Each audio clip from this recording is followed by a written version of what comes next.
The thoughts, opinions, and general overall shade thrown on High at 9 News are those of the individual speakers and not those of High at 9 News, its audience, or its advertisers. The statements made do not constitute medical, legal, or financial advice, and for advice tailored to your specific situation, please consult with a licensed professional. Welcome to the High at 9 News Hour, where you will hear from cannabis industry experts and professionals from around the country talk about important topics while shining light on global issues and discussing cannabis as it relates to politics, regulation and reform, data and technology, science, research and medicine, family and parenting, art, celebrities and entertainment, fitness, sports, mental health and wellness, and plant-based medicines and entheogenics. Together, we are building a stronger community, fighting the stigma and creating change. With your hosts, Jason Beck and Rico Lamitte, joined by special industry expert correspondents from around the country, and daily antics brought to you by Cannabis. Coming to you live every Monday through Friday at 9 a.m. Pacific Time and high noon on the East Coast. And thank you all for getting high at 9 with us.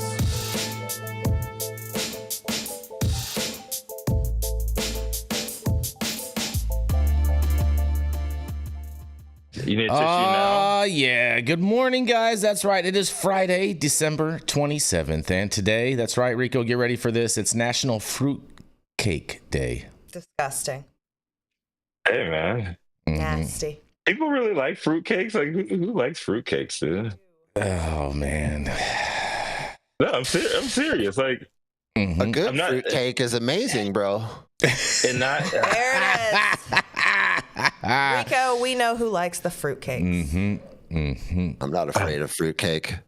Look at that. Jesse's not afraid of fruitcakes. Look at that. But here's the thing. A bad fruitcake is the worst thing on the planet. Well, wouldn't they spoil faster, Jesse? They had bad fruit in there.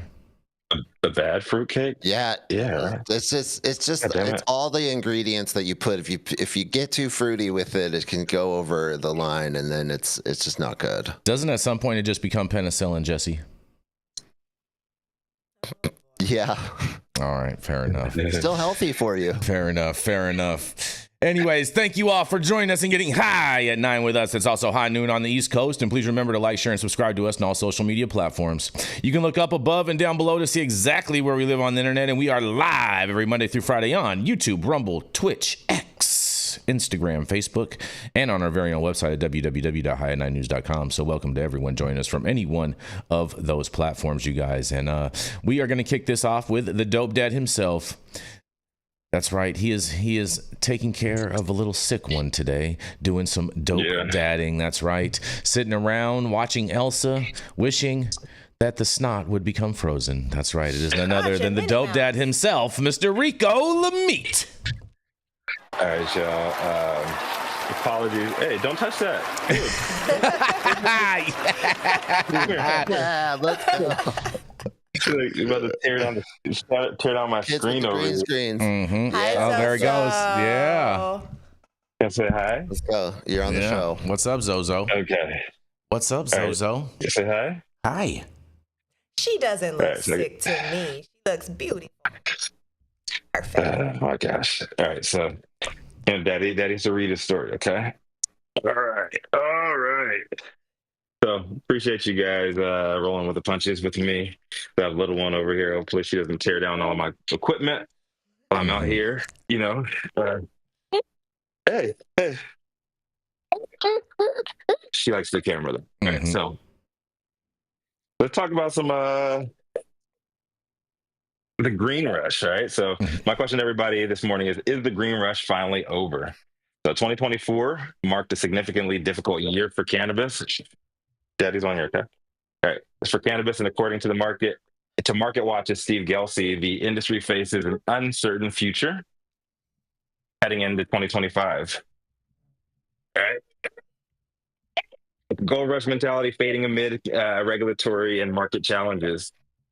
Dude, hey, you're not a baby anymore. Stop that. Businesses in more mature state markets like Colorado and California made less money.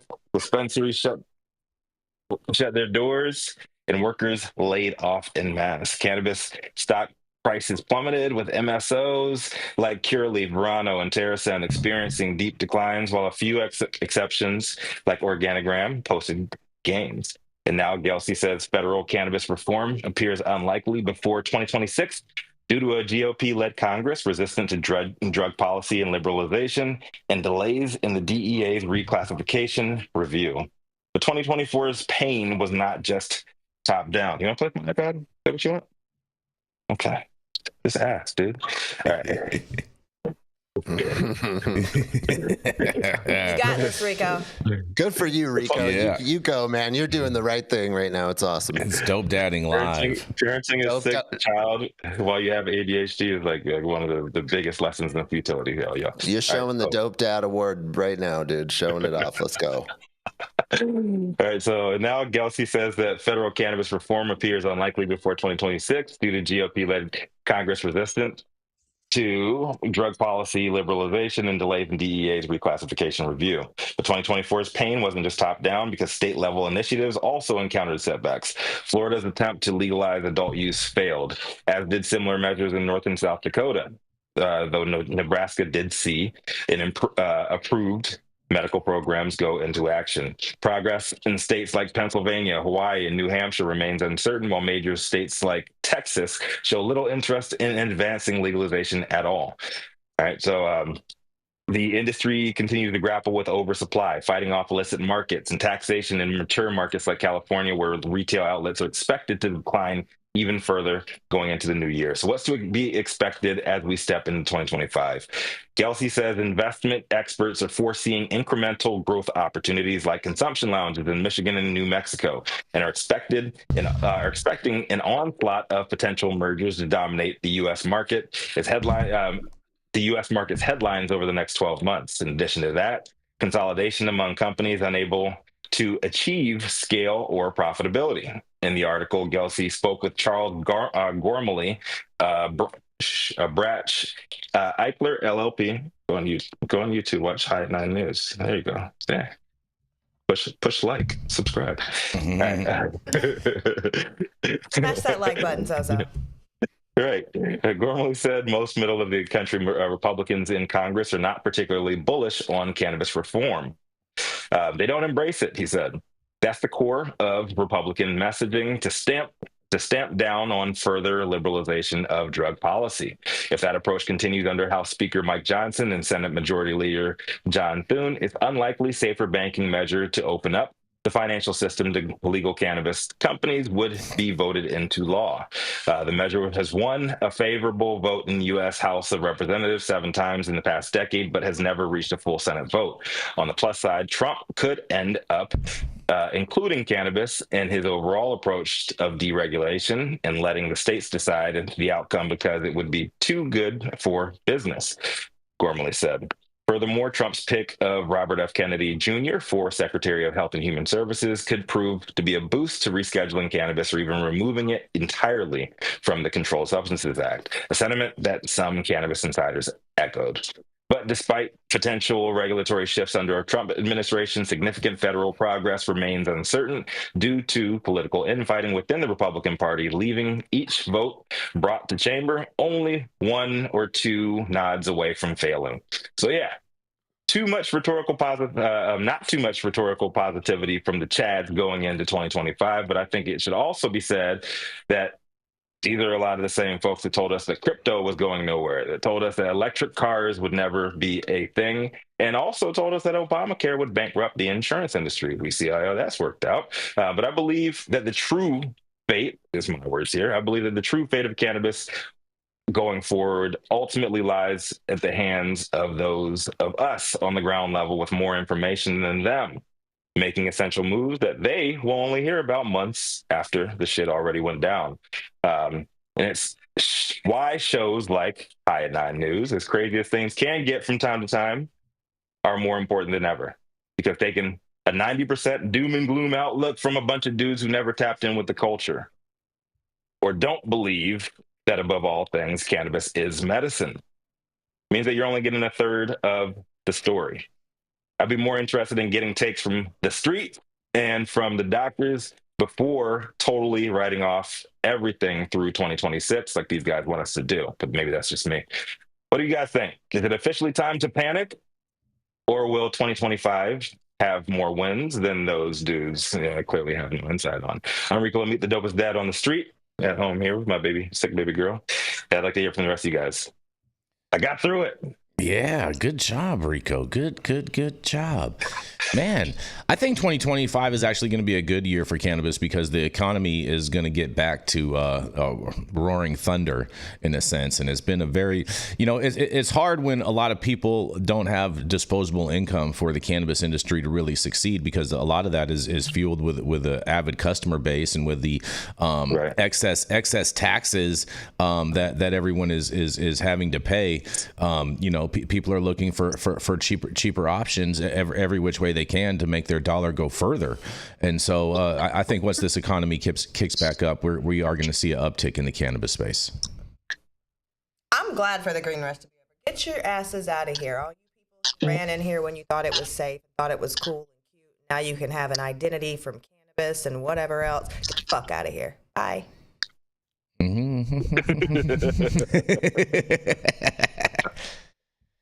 Yeah. Fair enough.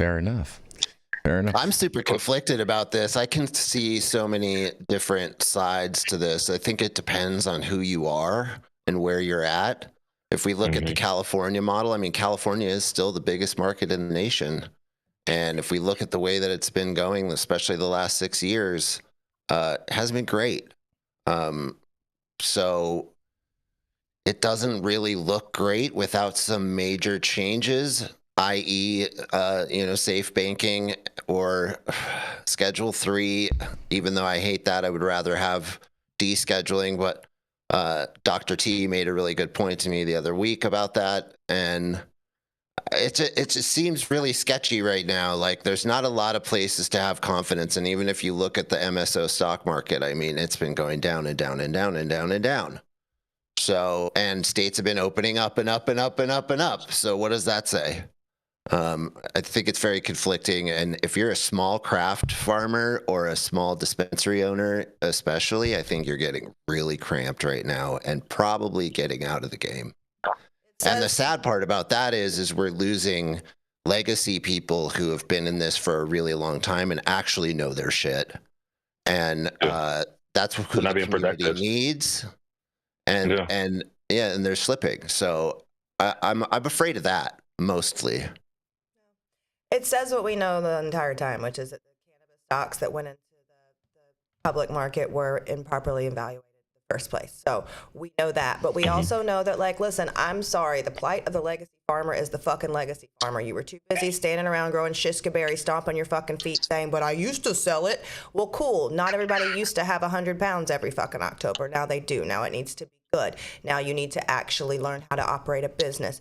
So instead of standing there and being petulant and pouting, maybe you have to learn how to grow and how to change. So I hate that, and I hate to see some people go away, but like, you got to learn to grow. If you can't learn to grow, then you're not a feasible operator, and I'm sorry, that's not our fault.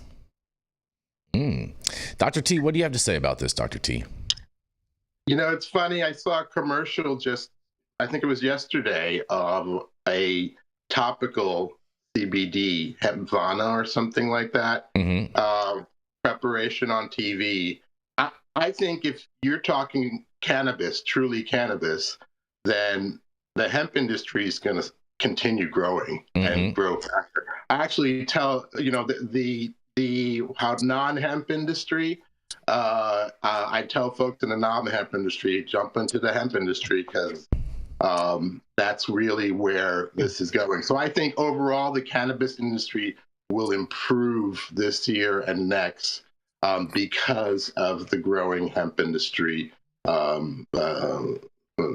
keeping it together. CBD industry. Fascinating. Look at that. I bet that make Brian Dombrowski in the chat perk up a smile right there. Yeah, especially with those CBD derivative or hemp derived beverages, right, Jason? Oh God, there you go, trying to gaslight the beverage industry again. What do you have to say about this, Dr. Mark? It's all the same plant, right? That's what I thought too. It's all cannabis sativa L, right? Yeah. And, I don't know. I mean, I think it's always been, lip service that politicians have paid to it. I don't know if it's for real this time, but, maybe the whole deregulation movement will take hold. Mm-hmm. I don't know. It seems like, again, there's just a whole lot of nothing but lip service and delay from this whole DEA hearing that they're having on rescheduling. And at the end of the day, it's Congress who makes the laws, right? The president just has to enforce them. So let's see what happens. We can only be optimistic. But yeah, the fact that there's all these, Chads in these multi-state operations that are losing money tells you that they're just skimming money off the top. It's hard. Well, I don't say it's hard to lose money growing weed, but if you grow a high quality product, you have a route to market, and you can enjoy some of the margin along the way of producing where it's being dispensed. Why can't there be a healthy, business opportunity? I don't know. Fair enough, you guys. Greed. Yeah. Greed. Yeah, greed. Yeah, that's right. That's the wild card here. Right? But isn't most of the greed coming from these government agencies with these overtaxation that is basically raping and pillaging the entire industry? Well, and to be honest, Jason, we've talked about it before. Just the unfair competition that the hemp opportunity provides against, the regulated cannabis industries. Why are people going to go to a dispensary from the comfort of their own home? They can do a couple clicks on the internet and have it show up It's all THCA at the end of the day. Well, it's right. So, yeah. Mm-hmm. And it shouldn't be competition, Anybody who does non-hemp can also set up a hemp business next door. Mm-hmm. Yeah. Exactly right, Dr. T. I don't know. I'm kind of caught because I like the fact that, consumers that are in a liquor store have the opportunity to buy, THC containing beverages. I think it's great. You could stock up for your party and get alcohol beverages for those guests who drink alcohol, and get THC beverages for those who choose to consume that, So I like that aspect. I like the opening up the distribution. I think that's going to go nowhere but forward. Right, because once those distributors and all those alcohol stores start making money, there ain't no putting that back. Right, that's done. Right. Fair enough. And on that, we're going to roll into a commercial, and we are going to be right back, you guys. I just ordered the summertime strawberry salad when added steak on top here at Anna's. Make sure you do the same thing too next time you're in downtown Long Beach. Come on down and check out Anna's Joint on the 400 block of Pine Street. They have amazing selection of beers, foods, and when you come down here to Anna's, you can even challenge me to a game of shuffleboard if you want to lose.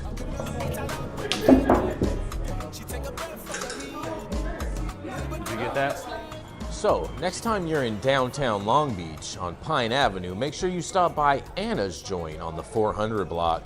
Not only do they have Anna's Joint, this restaurant and bar, but they also have the amazing deli next door, and then next door to that they have a very exotic flower shop. You may want to stop by and say hi.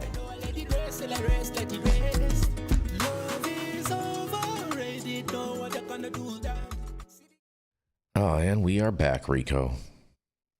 Oh, yeah. Y'all know who it is up next. He might not have a legally owned child on his lap, but he's hell-bent on making every liberal his son every single time. Wow.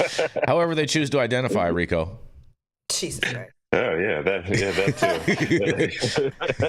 The cannabis industry, the cannabis industry's highest Republican, the highest Republican in every room. The man known for smoking the best weed in the world. Here to break us off with a little Friday heat, none other than our head honcho, Jason Beck. Oh man, good morning, Rico. Hope everybody has had a great first night of Kwanzaa and a great second night of Hanukkah. last Hey, night. look at that, Jason. Look at that. Look at that. You like that? Ooh, You like that? You like that, Rico? Jenny Beth, did you give him the nod on that? Ooh, Moja is No, she over. didn't. She didn't. Yeah. No, she did not. Oh, No, I was not. I was not provoked or enticed or anything. I did that all on my own, bro. It's That's like from the heart, man. just like I love it, man. Just like, you know what I'm saying, one pant leg at a time. You know what I mean, Rico? Not all black hearts are bad, right? Oh, I love Nick boy. Bradley. Says Jason likes having transitional folk on his lap. Whoa. Pause with all that. Jason is trans woke. Whoa. Hey. Well, let me tell you something. What is going down, you guys? Because will Ohio marijuana prices come down in 2025? People are asking. I say no, but let's see what this people say. The state of Ohio is still in its infancy when it comes to the sales of adult use marijuana. It's only been legally sold since August, but many customers are growing frustrated with the prices for products because one neighboring state is much cheaper for similar offerings, and they sell eighths. But whatever. I think that our prices should be a little bit more adjusted, one woman who wished to remain anonymous said. I drive to Michigan sometimes to have to go to other people. And I want to be giving my money to Cleveland, you know, and trying to give back with the roads, whatever it is. But I just think that prices are just way too high, she says. Online data from the Ohio Cannabis Division Control shows that 1/10 of an ounce of flower sells for $21.65, making a 1 ounce supply $216. The same amount can be bought for roughly $80 in Michigan, and Ohio customers want to see that change. But is that realistic? The Division of Cannabis Control says it has no influence of price points. I would beg to differ, because they can just say we're going to lower taxes and whatnot, but we'll see. In a quote, licensed dispensaries are private businesses that set the retail prices of their products based on many factors such as product types and supplies, wholesale prices, and demand. Public Information Officer Jamie Crawford said over an email. Crawford also said Ohio will see more than 100 new dispensaries open in 2025, and that could make a more competitive market and create a shift in prices. Doubt that's going to happen, but customers still aren't sold on the current model being the best option for Ohio. And in a quote, bring the price down and more revenue will be coming into Ohio instead of the other states, the woman said. I feel like when Ohio gets more comfortable and there's more competition, the prices will get even better, like they did with Michigan, Cleveland native Aaron Schultzman said. So I guess there is a little bit of, hope possibly for Ohio that prices will come down. But I say that prices aren't, instead of focusing on the prices coming down, Ohioans, maybe you should be focusing on getting your quantity levels higher, like actually being able to have real eighths instead of these tenths. But nonetheless, I can't wait to hear what you guys have to say about this. Ohio kind of sucks. Tense, bro. Tense. You know what I mean? Free market economy, man. If you live near a border and they sell better anything across the border, it's free market economy, man. So all that means is that there needs to be some retail outlet just south of the border in Michigan that has Michigan prices. The guy will clean up. Free market economy. Yeah, but Dr. Mark, that always doesn't work because Mexico has much cheaper prices, and San Diego still has a very flourishing market.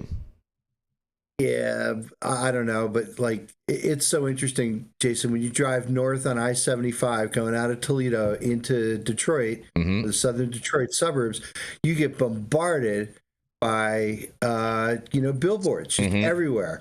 Scantily clad ladies holding bongs and Santa hats telling you to come in for their special half off pricing. I mean, I think Michigan plays that corridor really well. And it's free market economy, man.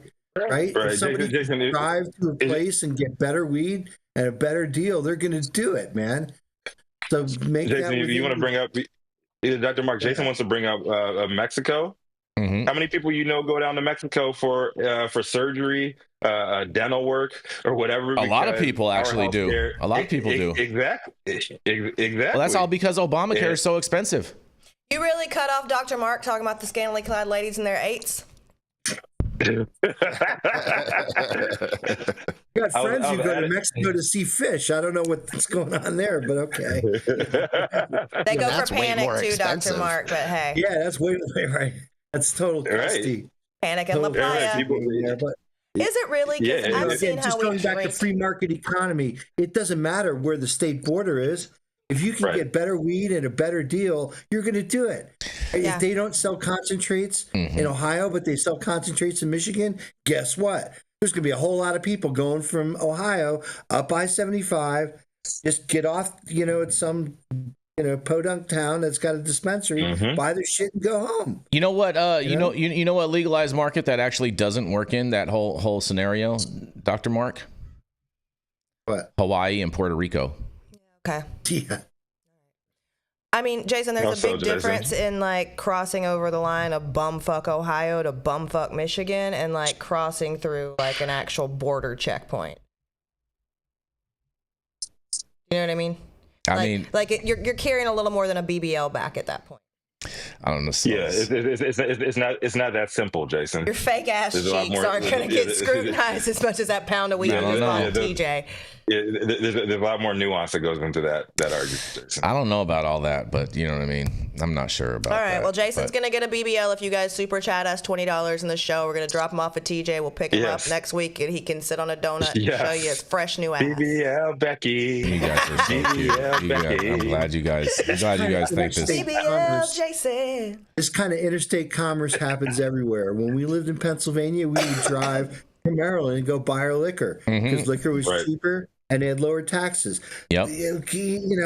So if you live next to another state that's got better prices and you can get a better deal, it's done.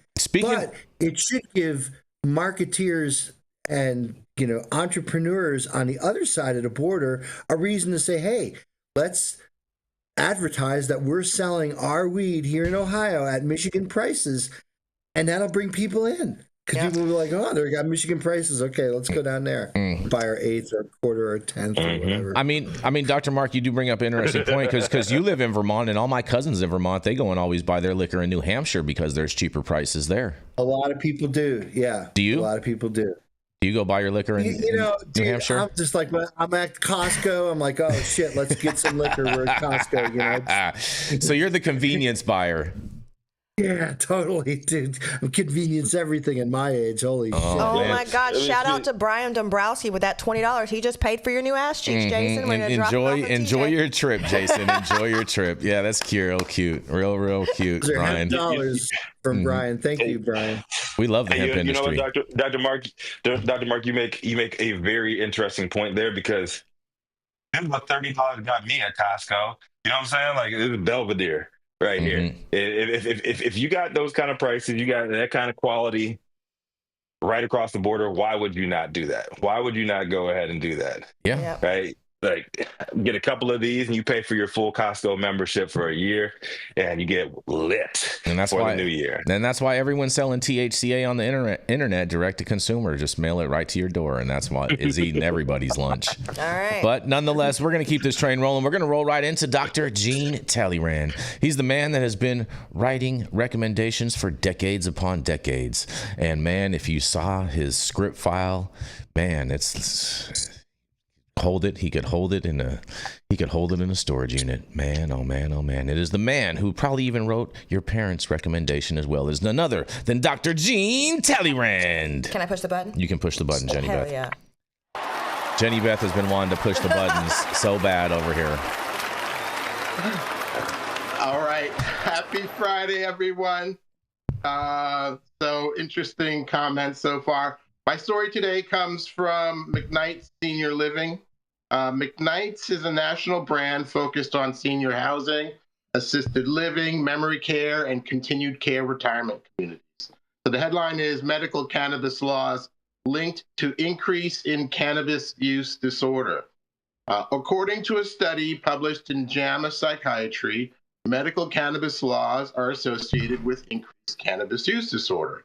Researchers from the College of Public Health at the University of Kentucky examined the associations between state-level cannabis laws and cannabis use disorder and cannabis poisoning.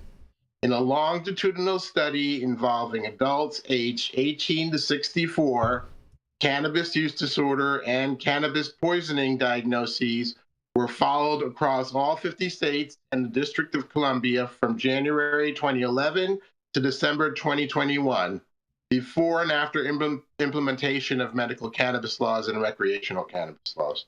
So the study included over 110 million enrollees. The researchers observed significant increases in cannabis use disorder by 31 people per 100,000 enrollees, and cannabis poisoning by 3/4 of a person per 100,000 enrollees per quarter after medical cannabis laws. States with recreational cannabis laws had additional cannabis poisoning by 0.34 person per 100,000. There were no significant associations seen for opening a medical cannabis dispensary or for allowing home cultivation. Female enrollees and those aged 35 to 44 had higher relative increases in cannabis use disorder in states with medical cannabis laws. The authors wrote, "These increases may burden healthcare systems, emphasizing the need to couple cannabis laws with effective policy interventions and treatments for patients experiencing adverse health effects of cannabis." So this study is over 100 million subjects. It's a tremendously powerful study, and the results are likely truthful. With an increase in access to cannabis, we should expect an increase in both positive and negative outcomes of cannabis. We've already heard positive study results of less alcohol and prescription opiate use in states with cannabis laws. This study identifies negative outcomes of cannabis use disorder and cannabis poisoning. Thankfully, the negative outcomes are an order of magnitude lower than something like alcohol use disorder. Unfortunately, far more people drink alcohol than use cannabis. But both disorders have been questioned, though. Cannabis use disorder has too many criteria that are not detrimental to the patient, and cannabis poisoning is even more vague. Cannabis poisoning occurs when a person consumes too much cannabis, and no discussion of the short-term and drug-term harms that may cause for consuming too much cannabis. In 2015, it was estimated that 3% of seniors over 65 used cannabis. Currently, it's estimated about 12 to 20% of seniors use cannabis, a tremendous increase. These study results are published in Senior Living newsletter. Although the newsletter is intended for seniors and their caretakers, the study is on a younger population, which means that there is no proof that cannabis use disorder has increased among seniors. I chose this study because I wanted to highlight that some studies are promoted for private benefit. The advertising displayed in this newsletter is almost completely from the healthcare industry. And the healthcare industry generates most of its revenue from seniors. It may be that the healthcare industry is threatened by the growth of cannabis use among seniors, and the story is an attempt to scare seniors into not using cannabis. What do you think? Is the healthcare industry concerned that they are losing revenue to the medical cannabis industry? This is Dr. Jean Talleyrand with High at 9 News. Man, Dr. Yes. Talleyrand, I think this is all your fault, Dr. Talleyrand. Just me. We blame you, Dr. T. Yeah. I think that the health industry should blame you. You've been writing recommendations so long. This is in big part to all the work that you've done over the years, helping making sure that people have medical access. All about disruption for the better people. Yes, exactly. So you're almost like the internet of weed, then, Dr. T. I don't know because the internet was a big disruptor in commerce. Right. But I don't know if that the medical. I'm not the only one that's part of the medical cannabis industry. I mean, some great doctors like Dr. Todd McCurria, who was doing this before I did, and rest in peace to him. Pioneered this idea of medical cannabis. Yeah, that's good points. I think it is definitely, they are trying to just gaslight seniors and try to fearmonger them into still believing the perpetual reefer madness over and over again. And big thank yous to the suitors who in a super chat says this doctor's first prescription was for Viper for Louis Armstrong. Wow.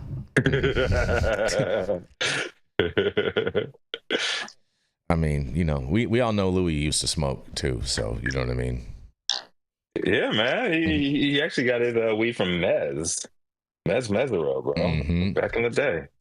I know. We covered a story talking about one time when he was smuggling weed back into the U.S., you know, a few months ago here on High and News. Mm-hmm. That was definitely a fresh story. No more than 24 If hours. Louis was still alive now, Louis would be taking CBD, not smoking weed. You think so? You think so? I think so. Really? Yeah. He's old as hell. I've got a lot of patients that are over 65, 75. They just ingest more than smoke. Okay. All right. Interesting take there. Interesting. Yeah. Maybe we should do a segment with Dr. T and just like go through like historical figures. What would you prescribe this person? I'm down. I'm down.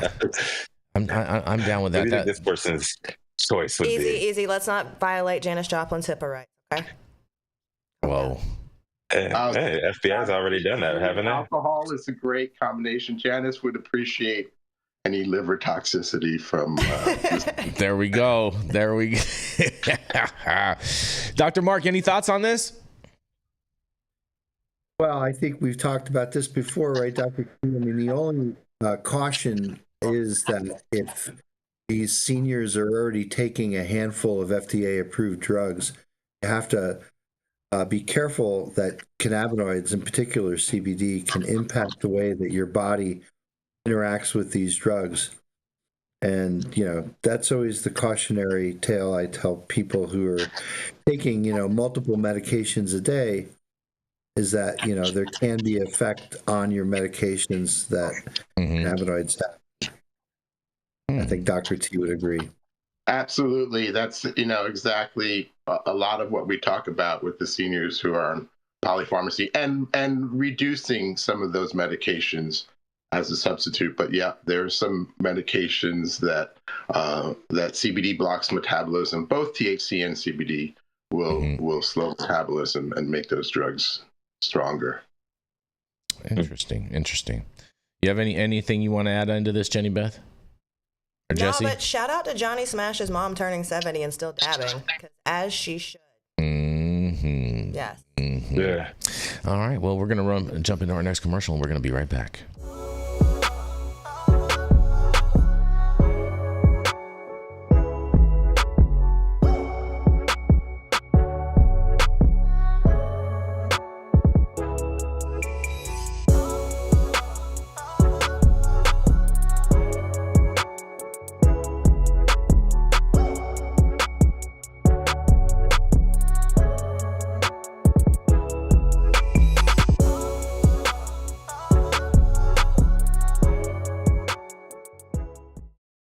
Right now. Stop whatever you're doing. Make sure you smash that like button. I know we'll appreciate it. You'll appreciate it. And YouTube will appreciate it. Also, make sure you subscribe to the channel if you have not subscribed already.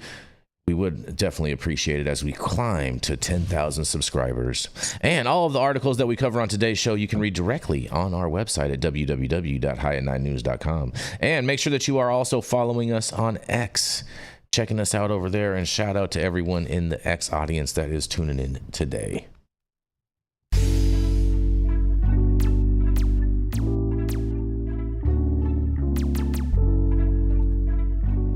Are you all ready for America's new #1 D9 gummy line? That's right, we are bringing to you Parody Gummy. These vegan gummies are manufactured in a safe harbor facility, so you know they're gonna be clean and safe, and they're not gonna give you any of the runaround. Coming in, we have 3 amazing flavors for you. We have the Raspberry Riots. Also, we have the Sleepy Joes if you need something to help you sleep at night. And if you're feeling like raging and having a party time, that's right, we have the pineapple Bad Hombre. If you're feeling like a bad hombre, make sure you head over to www.parodygummy.com and secure your bag today. Oh, and we are back, you guys. Yeah, we are. Up next, I hope you all got your blue books ready. It's time to sit down, open up those eardrums, and get ready for the drum beat of truth coming from the professor. He is a New England-based anti-booth peddler of truth, organic chemistry and plant oil extraction expert, and here to bless us all with a lesson to close out 2024. It is none other than Dr. Mark Scialdone. All right. Okay, hold on. I'm muted. Can you guys hear me? Yep. We hear you just fine, Dr. Mark. Okay, awesome. Well, happy Friday, everyone. Hope you had a great holiday. You're having a great holiday. Hope you have great plans for the New Year's and that everyone is safe and happy and healthy in 2025. My story comes from MJ Biz Daily, and it's entitled California Issues a List of Approved Pesticides for Cannabis Cultivation. Immediately caught my attention.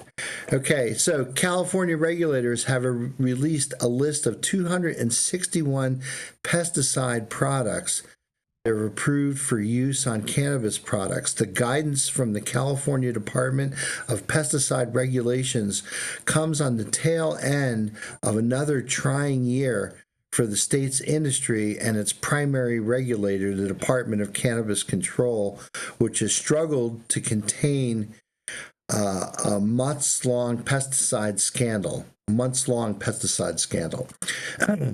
The fallout has shaken confidence in the world's largest regulated marijuana market, undermined the credibility of testing labs, and forced licensed operators to establish new vetting protocols for single-source suppliers. The list of approved pesticides is available here. When marijuana was legalized in California, the Department of Pesticide Regulations identified certain criteria for legal pesticide use for cultivation. Approved pesticides must meet the following criteria. This is the criteria that they established. A U.S. Environmental Protective Agency, or DPR, it's a Department of Resources or something like that. Department of Pesticides Resources, I don't know what the DPR stands for. Assessment as a minimum risk product determined to be safe and effective, exempt from federal pesticide residue tolerance requirements. And the other aspect was a product exempt from residue tolerance requirements with use of non-conflict with registered with the label. According to the DPR, pesticides used on cannabis, including minimum risk products, must be implemented in accordance with applicable label, regulatory, and other legal requirements, including directions for use, storage, and disposal, as well as personal protective equipment for applicators. So, let's see. Let's get to the bottom of this. So the DPR, right? That's the Department of Pesticide Regulations. Okay. So that's another bureaucracy in California, different from the Cannabis Control, Department of Cannabis Control, but sort of, I guess, the Department of Cannabis Control basically defers to them. And when you go to the link, this is the California Department of Pesticide Regulation, you'll see that the list of pesticides that are available for use, have not been tested by the EPA. So the EPA has not set any tolerances for these pesticides for use in cannabis products. So this is completely a call by California. And the issue is that when a company wants to make a pesticide product, what they have to do is they have to get the product registered with the EPA, but because the EPA still views cannabis as an illegal crop, there are no so the type of package that a company would have to bring would be a package that demonstrates at commercial use rates that there are no residues left behind. Well, these things kind of have gotten around this whole residue tolerance, because most of them, to be honest, when you look at the list, are basically what we call in the pesticide industry biopesticides. So a lot of them are biological in nature, like certain strains of Bacillus subtilis, which is again just another sort of living creature that basically emits antibiotics, so by default would be used as a fungicide. But other things like azadirachtin, which I know we've talked about before on High at 9 News, that's the active ingredient in neem oil. Other things, hydrogen peroxide, peracetic acid, pyrethrins, caprylic acids, diatomaceous earth. These things are all natural pesticides. I guess some of them, again, probably more pesticidal than others. Some of these things are just things like soap, so they do have pesticidal action, or somehow, you could demonstrate that applying these products can control pests, yes, but are they safe? And I think that's the real unknown about all of this, is that I think the DPR is basically defaulted to, okay, we'll let them use biopesticides to control fungus or insects or miticides or things that could basically threaten the economic return that businesses need on crops when they're investing in, whether it's cannabis or other crops. So these types of products, again, have to be tested for efficacy, have to be tested for human at the commercial use rate that they're administered, and they also have to be evaluated for ecological, environmental impact. So these are all sets of tests that are regulated by the U.S. federal government, which is still calling cannabis illegal. So they're like, how could we regulate compounds that are being applied to diseases? Well, there's a whole industry now that is basically growing cannabis and hemp, and they basically need, the EPA to move forward with this kind of thing. So until that thing happens, yeah, states like California are going to do what they can do to help growers. So now they've provided this list of 261 different commercial products that I guess if you look at the process by which California decides what products go on there, they're looking at things that have minimal impact. Well, again, most of these are what we call biopesticides. So they're already compounds that occur in biology, things like caprylic acid and capric acid. Those are already in the plant. So it's like throwing sand down at the beach. How are you going to tell where it came from? But other things like soaps and other strains of bacillus, I mean, these are just ways of using, natural substances to combat, fungus and insects and disease. So it's kind of, they're the low bar when it comes to use rates now of ag chemicals, because it used to be that you needed like a kilogram of stuff to treat an acre. And now they've gotten these ag chemicals down to where you only need like a teaspoon or two of stuff to treat an entire acre. So those are the real pesticides. Those are industrial pesticides that are used in farming agriculturally today. Those are not approved in this list of 261. So these 261 approved products, again, are just sort of the lowest bar. Things that are active, but things that are probably as safe at the use rates. Some of these things look a little nastier than others. There's something on here called hyperonyl butoxide, which is a chemical. It's a synthetic chemical. It's added, and it makes pyrethrins, which is a natural insecticide, work better, right? So when you can make something work better, you can lower the use rate. So that's actually a good thing. But now we're being exposed to this man-made synthetic chemical. You know, what kind of residues are there on the plant when you smoke it, or when you concentrate it into a concentrate or a distillate? What happens on distillation? A lot of these things would probably thermally degrade and thermally decompose. So they're just going to leave bad taste and other residue in the cannabis products from which they're derived. But on the other side of the coin, growers face a lot of challenges because they're growing plants in a microbial world where there's lots of insects, lots of fungus who've had the time course of evolution to evolve defense strategies around chemical insults. So yeah, it's a never-ending battle that growers have to get product to market. I'll shut up here. But yeah, very controversial topic. But I think California is trying to do something about it by putting out this list of high use rate but low effective biopesticides.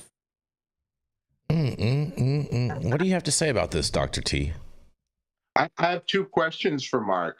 And I agree with you. This is an important topic. But where did the list come from? Did it come from a different industry, like tobacco? These are all EPA registered products, right? So they have to be registered. They're just not registered for use on cannabis. So there's lots of experience with hydrogen peroxide and other things. Neem oil, there's lots of experience with that. There's certainly tox studies that show that at the use rates that these things are effective at controlling mites or controlling fungus, they should not affect the plant so much in that you now have pesticide tainted material. But certainly now when you concentrate, especially if you're making concentrates, you want the cleanest plant material you possibly can. And does the other side of the coin is, does this give growers kind of like the license to grow in not good conditions because, oh, they just approved all these chemicals that we can throw at this and we'll just throw chemistry at it and hopefully things will work out. So yeah, a couple that leads right to the second question. Does this help establish organic standards now that you have, well, that's a really interesting point. Some of these things would certainly have the mustard to be able to be organically certified, like strains of bacillus. Again, and what this relates to, Dr. T, is, there's this big trend in cannabis to do living soils and to use nature's own biology to fight, pest infiltration and certainly to make better quality plants. People say from living soil, the terpene bouquet in cannabis is unbelievable compared to stuff grown under lights indoors. I know Jason might have an opinion on that, but at the end of the day, I think you're talking about the plant's vigor and the plant's healthiness. You applying these compounds help, especially in a microbial world where you're relying on some of the microbes to fix nitrogen from the air, right? Because the plant doesn't do that by itself. It needs the microbes in the soil. So it's like, well, you're talking about bad microbes and good microbes. I mean, where do you draw the line, And so, yeah, certainly I think any help growers can get to fight off mites and pests is going to be beneficial to the consumer. But, again, does this create a line of pesticide tainted products in supply chains that people are going to be snookered on, and all of a sudden do a analysis of some pre-roll, find some pesticide in there and say, hey, wait a second, So hopefully this is a get out of jail card free, but I don't know any of the testing labs that test for these kind of compounds. So this would just create a myriad of issues for testing to verify that some of these things don't have a residue that's staying in the plant. Anything on this, Jenny Beth? Oh, no, I would need to be careful about what we're using because, as organic as neem oil can be, it's not necessarily very complex issue. Sorry to take up so much time. No, you're totally good. You're totally good. We're going to keep it rolling because my child's landing. Oh, boy, you guys. What's that, Rico? I was going to say it's going to be interesting to see what what the big and small farmers how they react to this here out in California. I mean, I think all of these farmers, indoor and outdoor, are going to react positively to this, because now they have more options in what they can what they can treat things with. But I just wonder if, just because that they're good for all of these other different types of applications, if there's going to be other different. Yeah, exactly. I wonder what the long-term effects are going to be, and none of us are going to know that without more research, right, Dr. T? More research, more studies. When are we gonna get to the final exam? Exactly. Oh man. Professor Scialdone, when is the final? We're not even exam? at midterms yet. Exactly.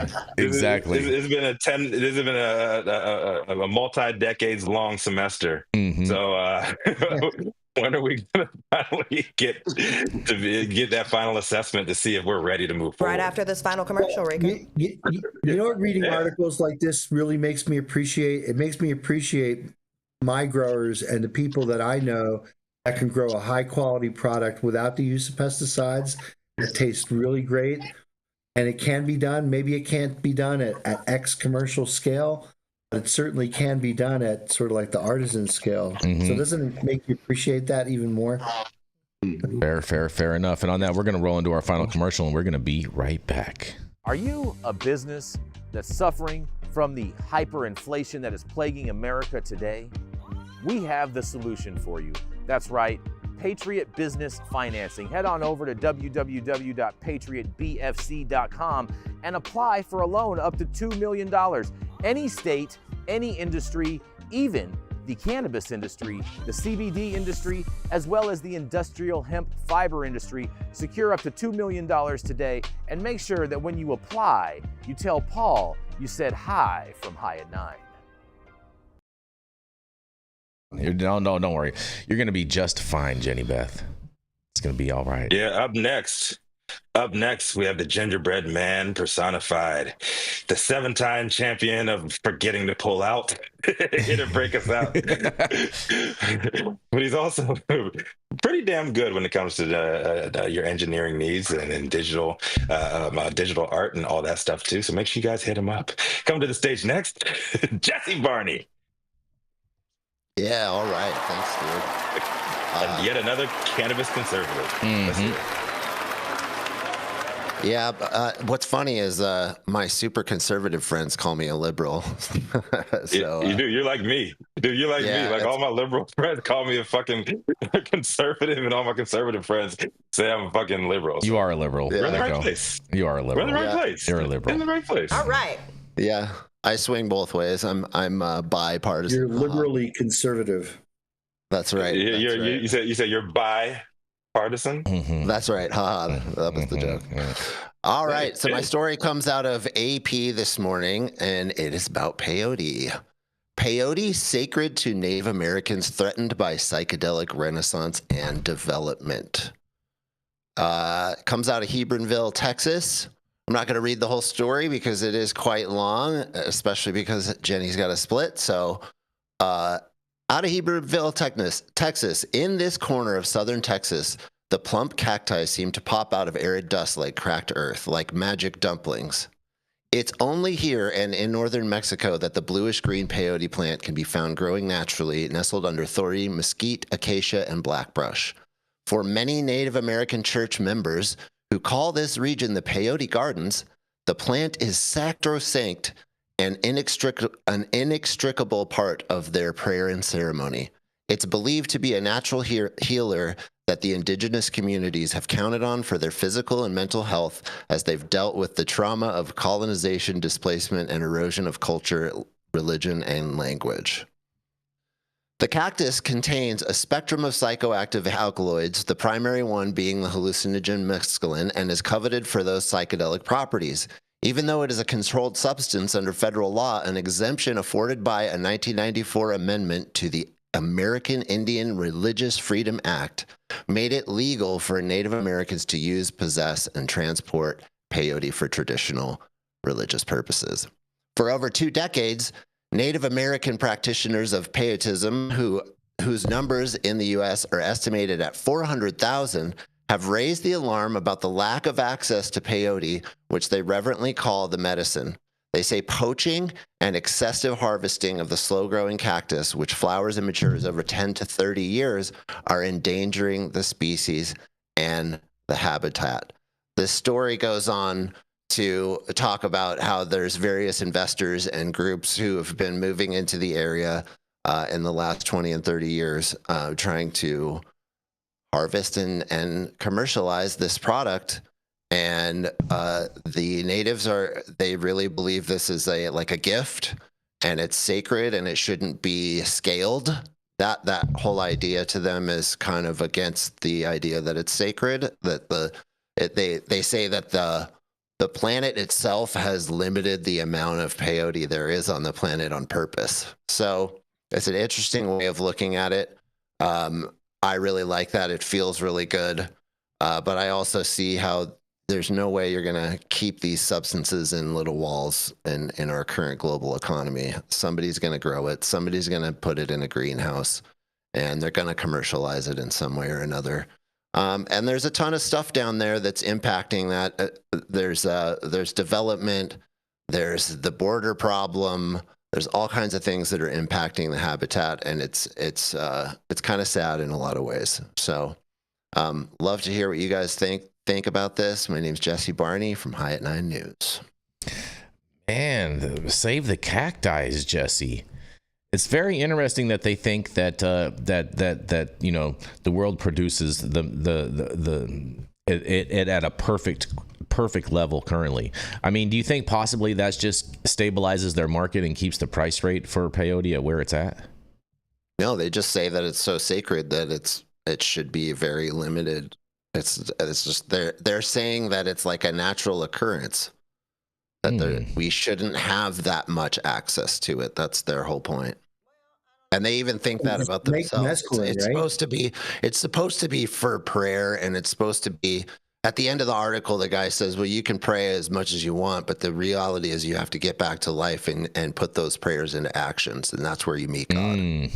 So, that's fair. That's a fair point. So they're very they look at these psychedelic experiences in a radically different way, right? So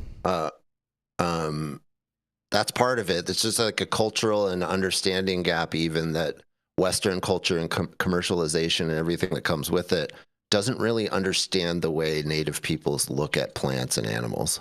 So it sounds to me like they would frown upon microdosing, right, Jesse? I'm not sure about that. I think they have both methodologies, but yeah, like deep prayer ceremony is definitely about macrodosing. One of the people in the article, he says his first ceremony was when he was 4. Wow. And he stayed up. So it's not. It ain't all about tithes. Oh boy. Yeah, that's right. Oh man. Any thoughts on this, Dr. Mark or Dr. T? Yeah, they would just make mescaline. Mescaline's probably easy to make synthetically, so that blows the whole notion of, well, there's just enough peyote on the planet. Yeah, but is mescaline even really good, man? Like, I tried some microdots one time, and I was like so disappointed. I was like, I should have just took a hit of acid. Like, this is weak. Yeah, your plug's got to be in the family or something. I don't know. Oh, maybe I don't have the mescaline gene. That's possible. Maybe your intention was wrong and the medicine turned off. No, that's not reality. You live in the wrong city in California. No, stop it, you guys. You lived in the other. No, seriously though. I mean, I wonder, like in peyote, and I don't know if you could comment on this, Jesse. Is there kind of like an entourage effect? Like with cannabis, if you just take THCA, right, you're not going to really get as high as you would when you consume the whole plant. So is that kind of thing happening with peyote too as well? Yeah, and I even think that, there's like they said, there's a whole ton of alkaloids in the plant. Mescaline's the leading one. So it's the one responsible most for the experience. But I also, and the doctors, I wish maybe there is research on this and I'm unaware of it, but I feel like all of these plants are reactive even to our intention, and that there's an entourage effect around what we're already doing with our biological pathways. And then when we take the plant, it's like we're activating what we're already preparing. Does that make sense? Yeah, you're So- talking about mindset and setting. Absolutely. Yeah. It's critical part. Yeah, that's what we call it, right? That we call it set and setting. But I wonder, is there a biological difference actually in the way that the plants engage with our bodies, depending on our intention and the set and setting? It's anecdotally an experience we experience, but you know, I don't know if there's science behind it.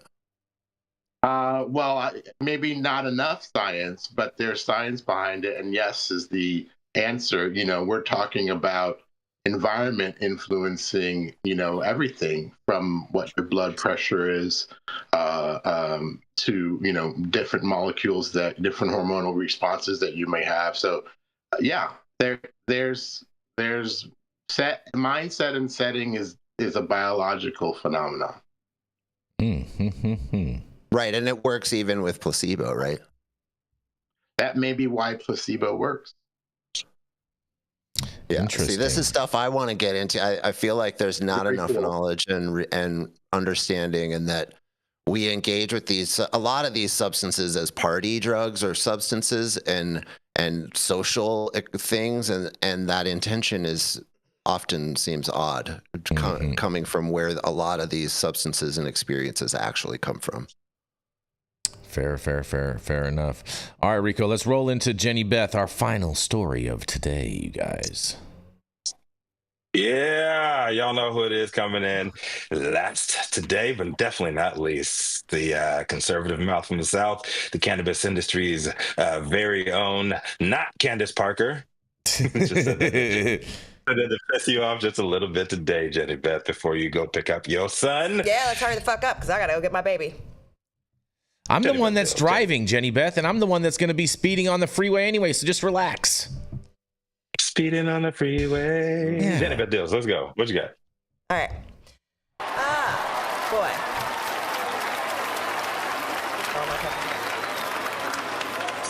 See, I go quick for you, and you ain't even ready. Mm-hmm. She's ready. Yeah, it's just like Republicans, like winning back the White House. Come on. Rico.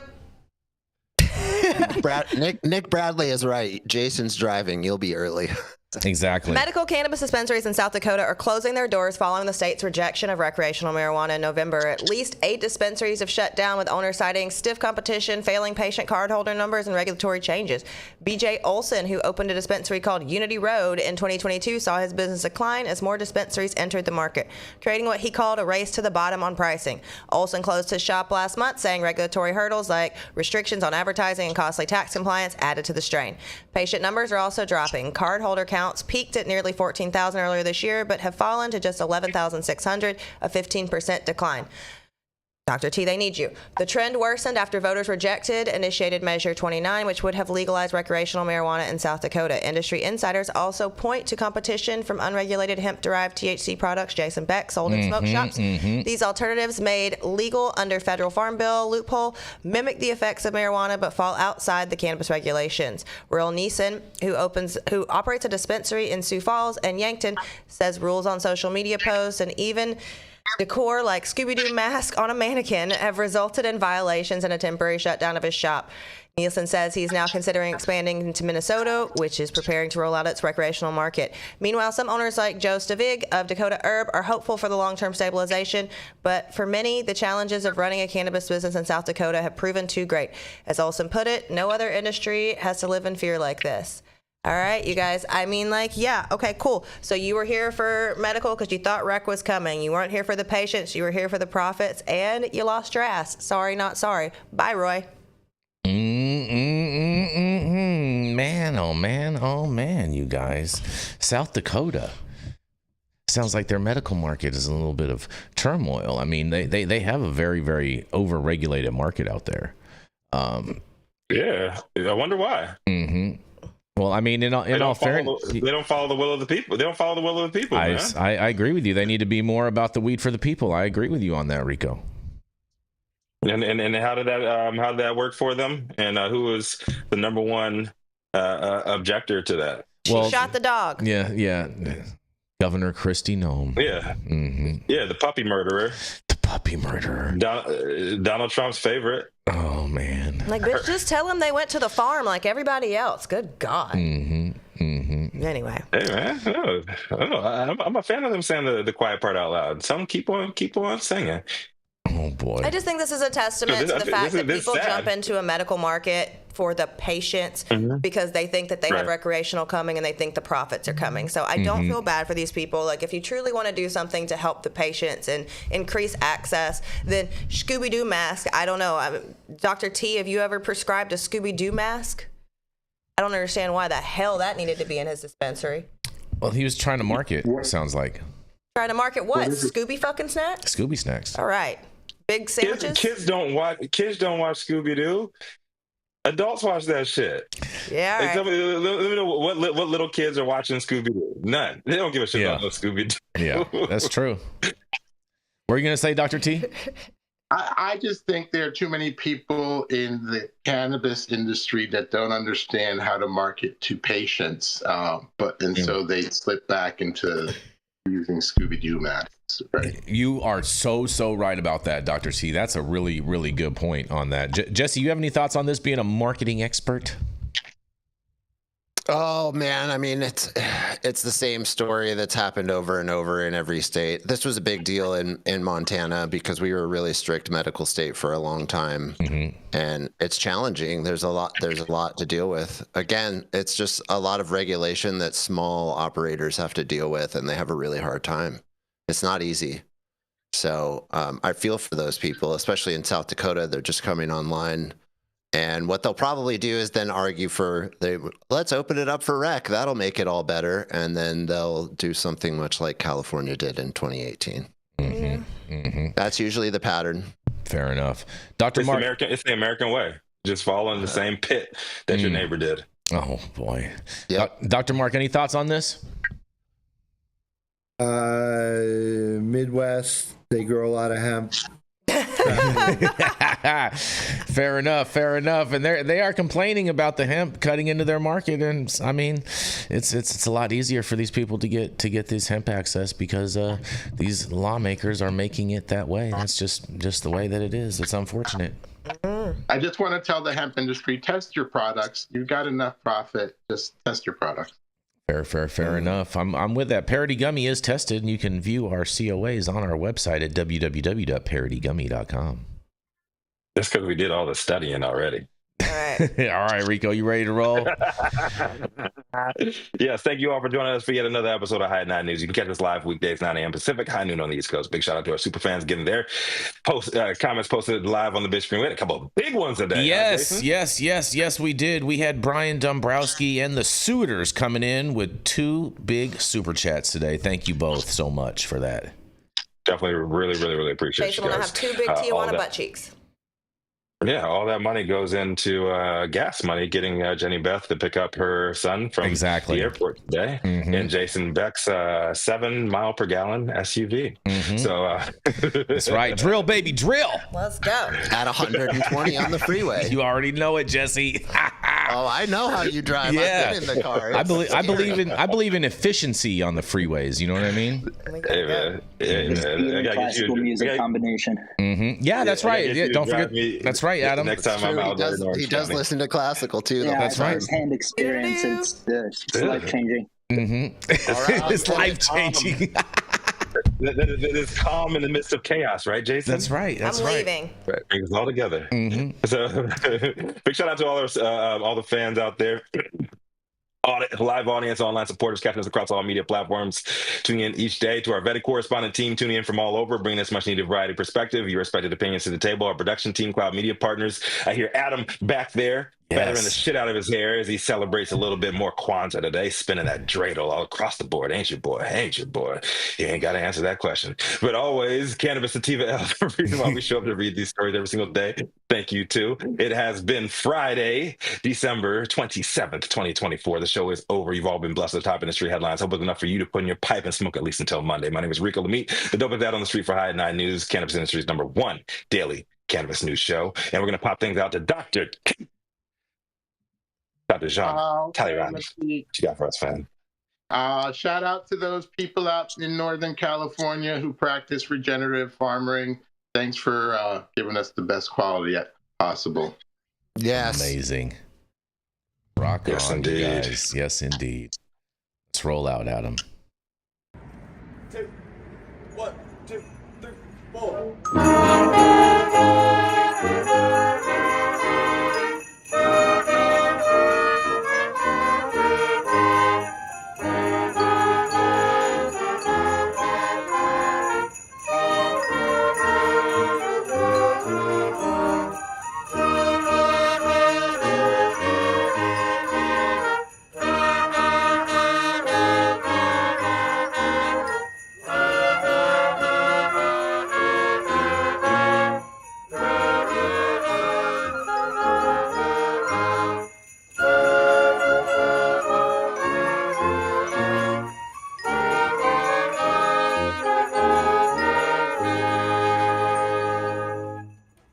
Very nice, you guys. Merry Christmas.